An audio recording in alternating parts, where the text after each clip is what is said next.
Seja bem-vindo. O Ação Parlamentar de hoje traz o trabalho que começa com os vereadores e a Câmara e chega até o nosso dia a dia. Confira os destaques desta edição. Conheça o processo de um requerimento, uma ferramenta importante de fiscalização parlamentar. Elaborada e apresentada pelos parlamentares, essa demanda pode chegar aos gabinetes através da população. Comissão de Planejamento Urbano, Obras e Transportes. Entenda como o trabalho é importante na hora de pensar o presente e o futuro de São José. Combate ao feminicídio. Proposta em tramitação na Câmara busca preservar a memória das vítimas e ampliar a conscientização. Nomes da cidade. Conheça o espaço na zona sul da cidade que homenageia a história do Monsenhor Jonas Abib, que encontrou na comunicação uma forma de espalhar a fé. Tudo isso a partir de agora. O Ação Parlamentar está começando.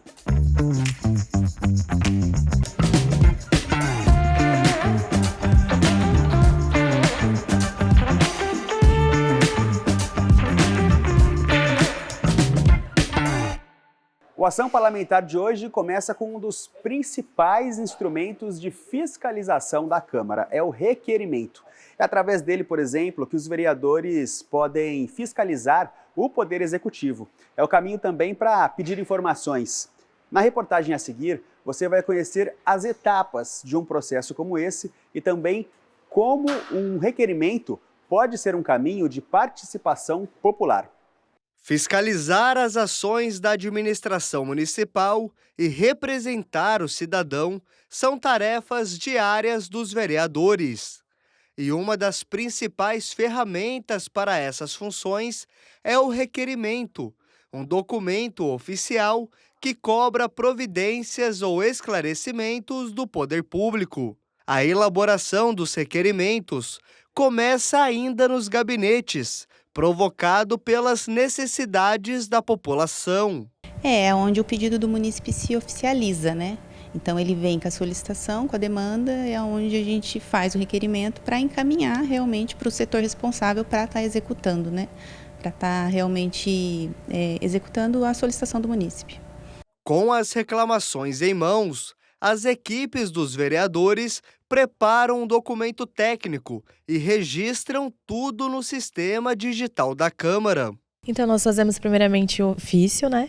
Aí, assim que ele é protocolado pela secretaria, a gente entra pelo sistema da Câmara sem papel e faz a elaboração do requerimento.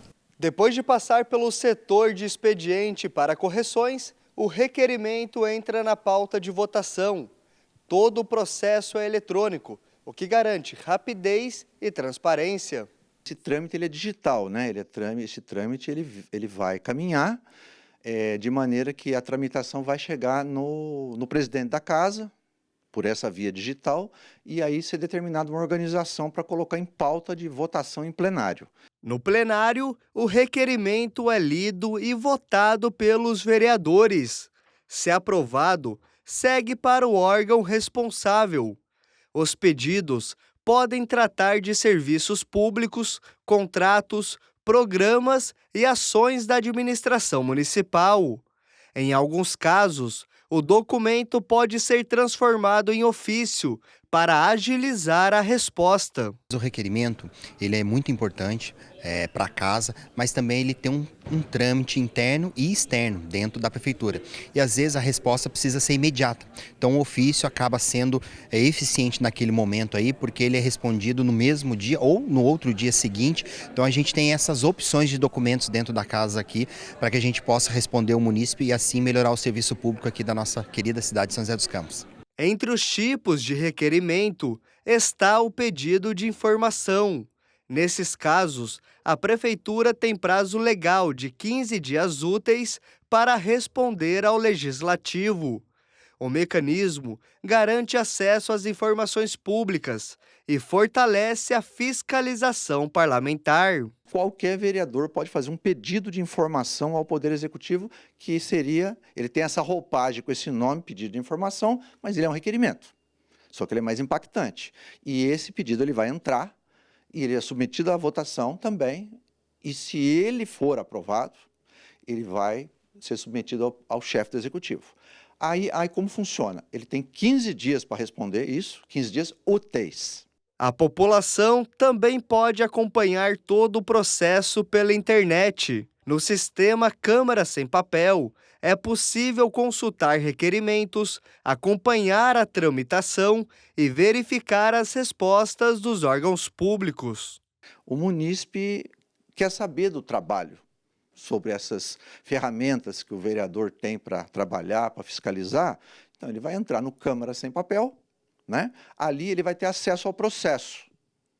Processo que discutiu, tem um número. Tudo tem um número, tudo é um processo. Todo requerimento que vai digital, ele já tem um número. Então, a hora que ele entrar, ele fala, o vereador tal, poxa, ele fez esse requerimento. O vereador tal fez esse pedido de informação. Ele consegue saber todo o trabalho legislativo do vereador, né? Que é de interesse da sociedade. Mais do que fiscalizar, o requerimento liga a população ao poder público. É um canal direto para o morador enviar dúvidas, sugestões e cobrar melhorias para a cidade. A gente está buscando sempre em reuniões, ouvir o povo e ouvir a equipe naquilo que a gente sente que pode fazer com que a cidade fique melhor administrada. O requerimento é a materialização de um desejo, fazer perguntas para que o executivo responda, para que a gente entenda como é que o processo da gestão pública está acontecendo. Do gabinete é a resposta final da prefeitura. O requerimento ajuda a fortalecer o trabalho de fiscalização pública.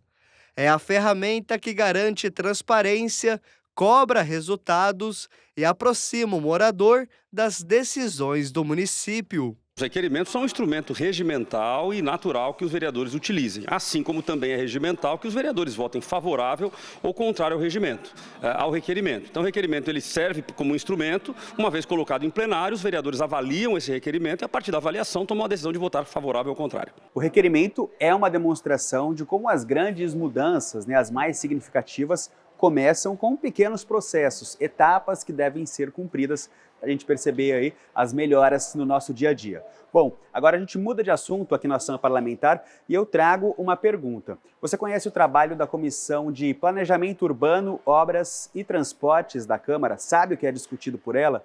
Então, é um trabalho importante quando se trata do presente e do futuro de São José dos Campos. Um exemplo disso é a mudança na lei orgânica em debate atualmente, que passa pela comissão. Veja na reportagem. O debate em torno da proposta de alteração da lei orgânica do município é acompanhado de perto pela Comissão de Planejamento Urbano, Obras e Transportes da Câmara de São José dos Campos. O grupo segue atento às demandas que surgem com o crescimento da cidade. Primeiro que toda a matéria que discute o ordenamento da nossa cidade, seja ela em legislações mais específicas, como uma lei de zoneamento dentro do plano diretor ou mudanças pontuais, ela sempre quer trazer uma melhor qualidade de vida para as pessoas e uma melhor exploração do espaço, seja ele público ou privado. Então, dentro dessa perspectiva, nós estamos atentos, nós participamos, acompanhamos aí as audiências públicas. Agora, a matéria chega ao legislativo, uma matéria mais técnica, mais densa, nós vamos poder fazer toda a avaliação, mas sempre primando por isso, qualidade de vida para o nosso munícipe e o melhor ordenamento da nossa cidade. A atual lei orgânica do município define que projetos de loteamento em áreas verdes ou institucionais não podem ter sua destinação ou finalidade original alterados.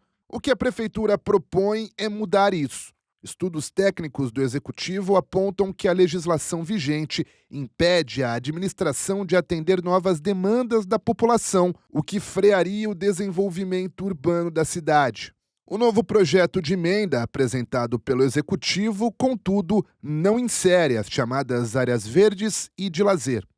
É importante que se diga que não se propõe nesse momento alteração de finalidade para áreas de lazer, áreas verdes, né? Então, tão somente as áreas institucionais, aqueles num parcelamento, num novo bairro, aqueles 5% que são destinados exatamente para acomodar equipamentos. Então, nos parcelamentos mais antigos, Era comum que tivesse bico de quadra, uma topografia muito acidentada. Essas áreas são inservíveis para esse tipo de equipamento. Então é por isso que agora nós temos que alterar a lei orgânica que vedava esse tipo de destinação para que a gente possa acomodar, por exemplo, um bosque nessas áreas, ou então até mesmo transformá-las numa praça, ou ainda para alienação, para que a gente possa negociar com o setor privado em troca, por exemplo, de construção de casas para fila de habitação. Para debater a alteração da lei orgânica, foram realizadas audiências públicas em diferentes regiões de São José dos Campos. Ao todo, de acordo com a Prefeitura, aproximadamente 70 pessoas participaram dos encontros. Além disso, um hot site com estudos técnicos sobre a proposta foi disponibilizado na internet. Atento às sugestões dos munícipes, os parlamentares da Comissão de Planejamento Urbano acompanharam as reuniões. É tão importante que ela é parte essencial do processo. Se não tiver a participação popular, se o município, tanto o Poder Executivo como o Legislativo, aliás, nós teremos que fazer também uma audiência pública. Se não tiver isso dentro do processo, o processo ele é nulo. Então, a importância da participação popular. Então, nessa participação popular, muitos pontos que talvez o técnico ainda não enxergou ou não pensou daquela forma, é o munícipe que alerta tanto o executivo quanto o executivo. Então, por isso a participação popular ela é de vital importância, até técnica, mas principalmente hoje para dar, como a gente chama de musculatura jurídica. As audiências, inclusive, foram marcadas pela pluralidade de posições. Eu sou bastante favorável, né? Eu sei que mudanças são necessárias, a própria vida nos leva a isso, né? A evolução, o crescimento. A cidade cresceu bastante, né? E essa proposta aí de preservar a área verde, que é fundamental para a nossa vida, inclusive com a possibilidade de aumentar, às vezes, por outras áreas desafetadas, eu sou totalmente favorável a esse projeto. Esse projeto não foi falado sobre regularização fundiária, que é um problema muito sério que a gente tem em São José dos Campos. Então, se falando em regularização fundiária, falta bastante infraestrutura, que vem com tudo, com saneamento básico, com água, vem com a creche, escola. A gente não tem nada disso daí no bairro que a gente mora. Então, esse projeto não foi falado nesse sentido, em infraestrutura. Agora, após ouvir a população, o projeto da lei orgânica retorna ao Legislativo e será tema de novas reuniões pela Comissão de Planejamento Urbano, Obras e Transportes, antes de ir à votação em plenário. É sempre importante a gente conhecer mais do trabalho realizado pela Câmara de São José. Agora o Ação Parlamentar faz um intervalo, mas daqui a pouquinho tem o nosso quadro Tramitando, trazendo mais um projeto de lei em fase de tramitação aqui na Câmara. Fica por aí que a gente já volta.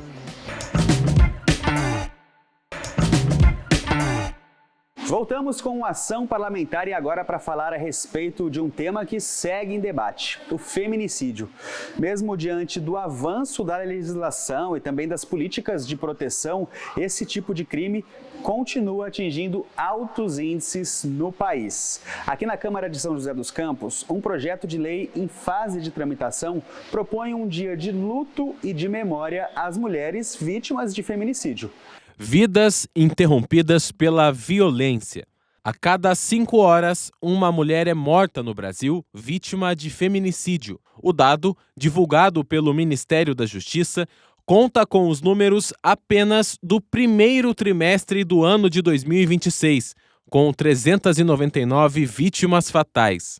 Até algum tempo atrás, a dúvida era, mas as políticas públicas estão funcionando e por isso que está tendo mais denúncia, ou se realmente ou se está tendo só mais divulgação, ou se realmente está acontecendo mais. Hoje a gente já não tem dúvida, está ocorrendo mais. Para você ter uma ideia, nos últimos 5 anos, o índice de violência, enquanto a média nacional do último ano cresceu 7%, em feminicídio, São Paulo cresceu nos últimos 5 anos 34%.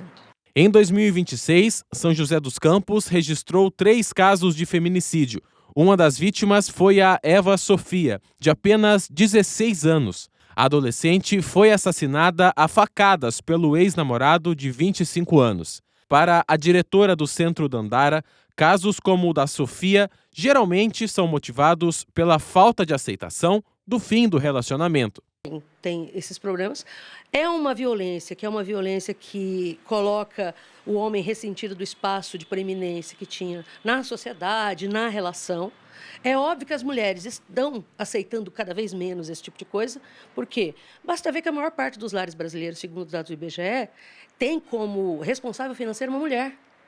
Então, aquela situação, ela está em lugares mais precarizados, mas ela está se virando, ela está sustentando seus filhos. E, de repente, ela fala, não, meus filhos eu sustento, você não.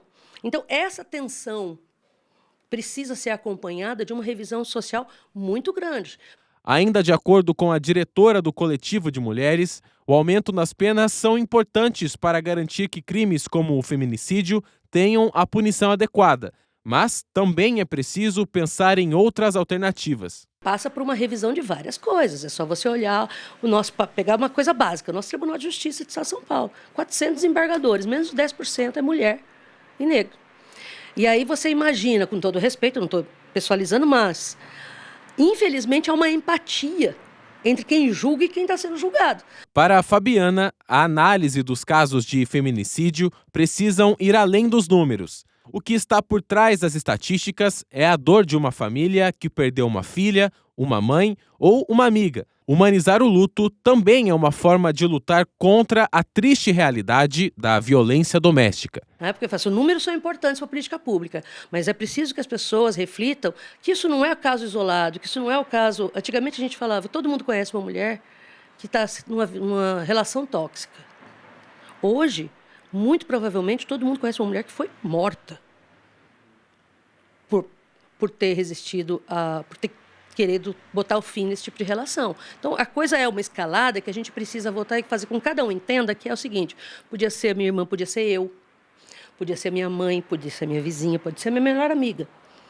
E ninguém está livre disso. Não importa o grau de instrução, o grau de combatividade, o grau ideológico, todas estão sujeitas a isso, todas nós.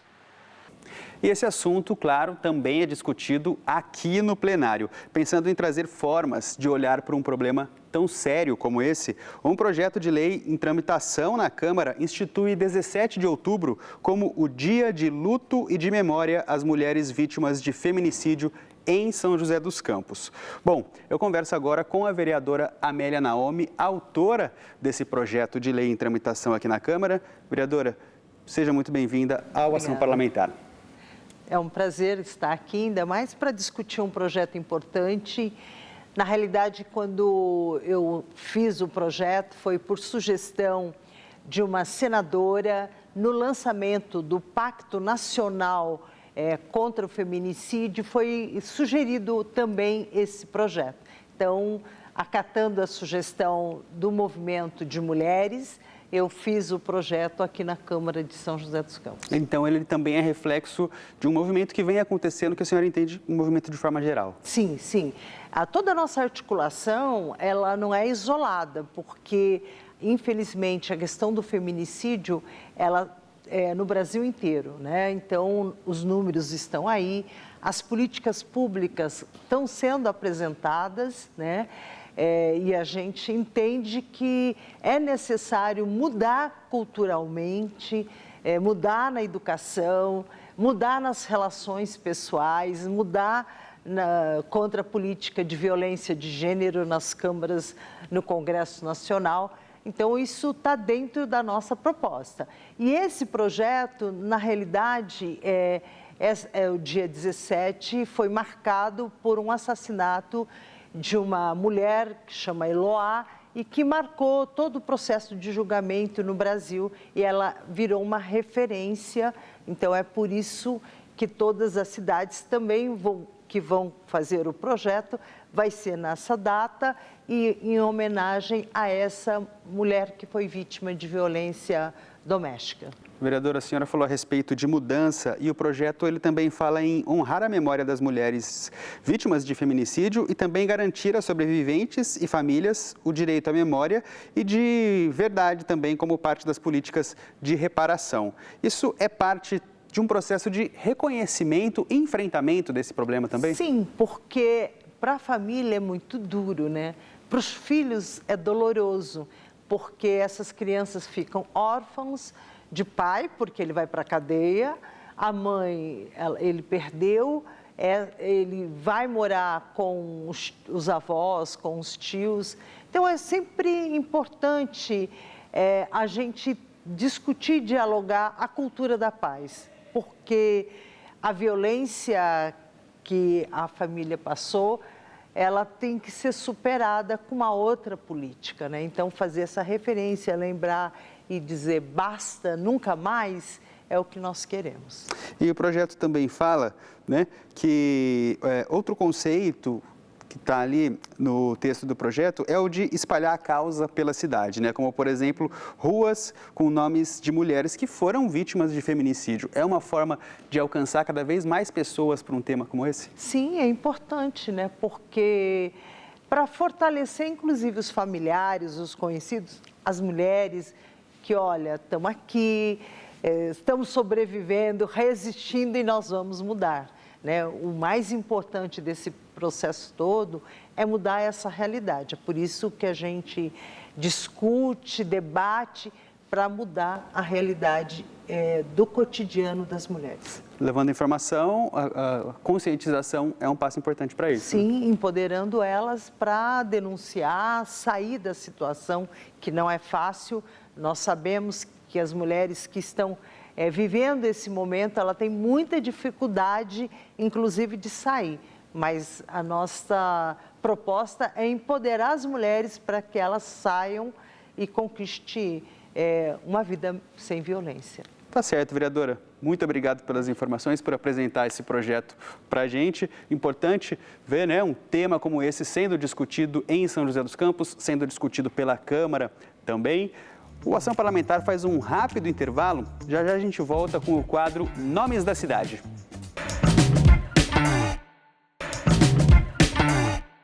Estamos de volta com o Ação Parlamentar e agora, aqui na Zona Sul de São José dos Campos, para contar um pouco da história desse espaço.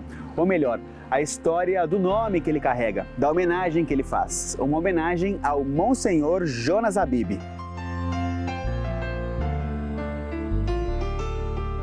A praça fica no Campo dos Alemães. A área verde, na cabeceira do Córrego Senhorinha, é uma opção de lazer para os moradores da região.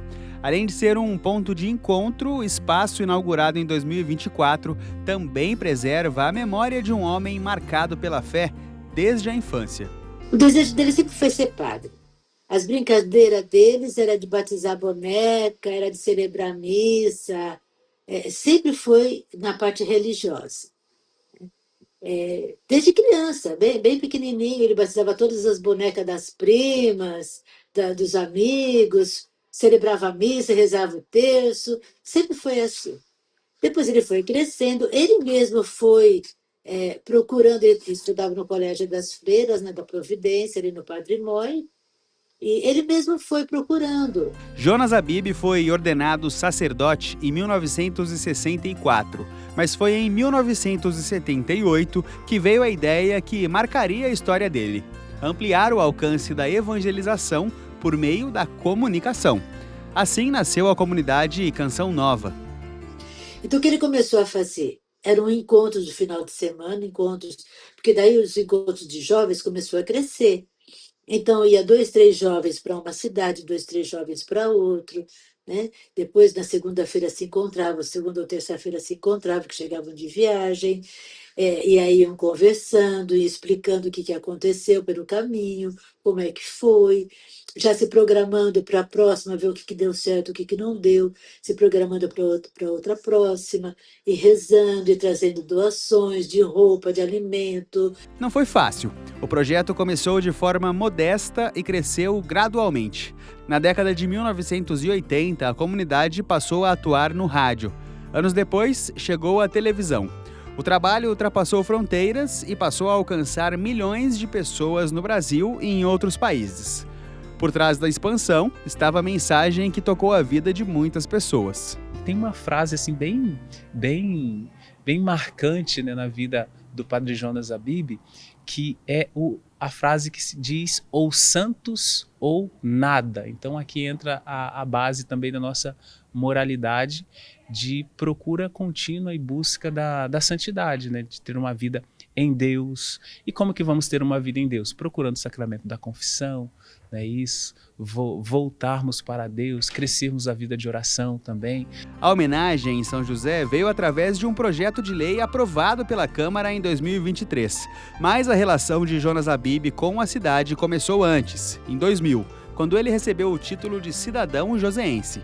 É uma pessoa ímpar dentro da comunidade, não só católica, mas de toda a sociedade brasileira. E o Monsenhor Jonas Habib, ele assumiu um papel até internacional, quando ele esteve várias vezes no Vaticano, uma série de coisas internacionais. Até o reconhecimento da Canção Nova em termos de comunidade internacional, teve a presença do Monsenhor Jonas Habib. Então é uma figura internacional. Aqui em São José dos Campos tem uma comunidade muito forte, as pessoas que acompanharam de perto o trabalho do Monsenhor. Então, após o falecimento dele, várias dessas pessoas conversaram comigo e falaram, olha, por que a gente não pode dar um nome a algum espaço público, alguma rua do Monsenhor? E aí teve a oportunidade dessa área verde. O título de Monsenhor foi recebido em 2007, do Papa Bento XVI, em reconhecimento aos serviços prestados à Igreja.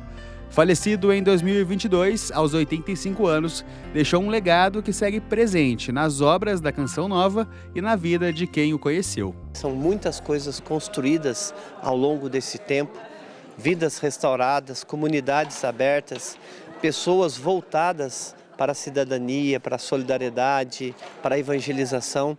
Então, e não só em São José dos Campos. Se você pegar hoje o legado de Monsenhor Jonas Habib, da Canção Nova, é no Brasil todo e digo, internacionalmente também, né? Então, eles têm uma comunidade muito forte aqui em São José dos Campos e que diariamente também eles vêm renovando todo esse trabalho que foi feito aqui em São José dos Campos também, mas também os grandes encontros que marcam e sempre marcaram a vida da Canção Nova. A lição que o Padre Jonas deixa para todos, né, em âmbito de humanidade, sobretudo este empenho, porque também quando falamos da comunidade Canção Nova, eu acho interessante falar que nós temos também alguns trabalhos sociais, né? Não apenas ali no âmbito de Cachoeira Paulista, mas para além também. Mas eu diria o sentido da formação integral, né? Um homem inteiro. Porque nós falamos aqui, claro, naturalmente, mais do mundo religioso, assim. Só que quando falamos do mundo religioso, ele precisa de uma base humana bem estruturada para viver, né? Então precisa de educação na intelectualidade, na vivência comunitária, então isso é para todo mundo. O nome de Monsenhor Jonas Habib é uma demonstração de como trabalho, perseverança e fé contribuem para a história e, claro, também para o desenvolvimento de São José dos Campos. O Ação Parlamentar e o quadro Nomes da Cidade ficam por aqui, mas se você quiser rever outras histórias como essa, é só nos acompanhar lá pelo YouTube, é o @TV Câmara SJC. Eu fico por aqui, até a próxima!